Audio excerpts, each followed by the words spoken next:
Welcome to Bonehead Weekly Fun Size. And this week we are running a train.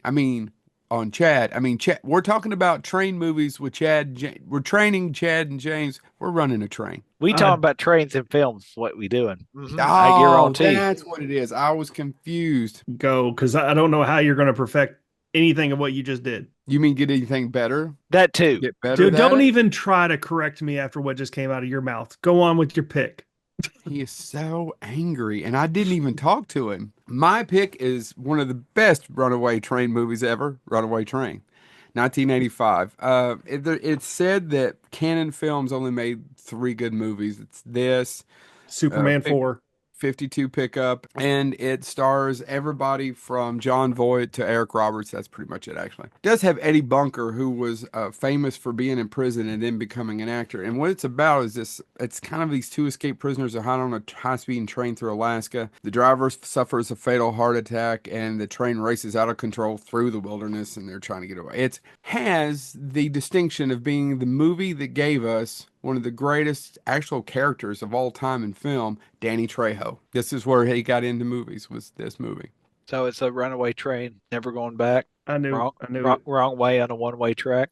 You know what's sad is I looked up Runaway Train so I could screw up the director's name and remember the year, and that's the first thing that came up was that song, not the But movie. that's because you're in a soul asylum. So Joe went with the classic. I got to go with the classic, guys. Under Siege 2, Dark Territory.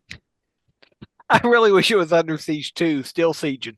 I'm trying to think of what positives that movie has. There's none. Yeah, it doesn't even have that one lady coming out of the cake. No, no, no. It They didn't have. actually, Katherine Heigl is in this movie. That's the closest positive you could say about this movie. But it's no Erica Eleniak. No, the reason I brought up this train movie mainly is because it is directed by Jeff Murphy, famous New Zealand director. We actually brought him up in a previous episode of Fun Size as being one of our favorite directors from that area. But yeah, this is one of his failures.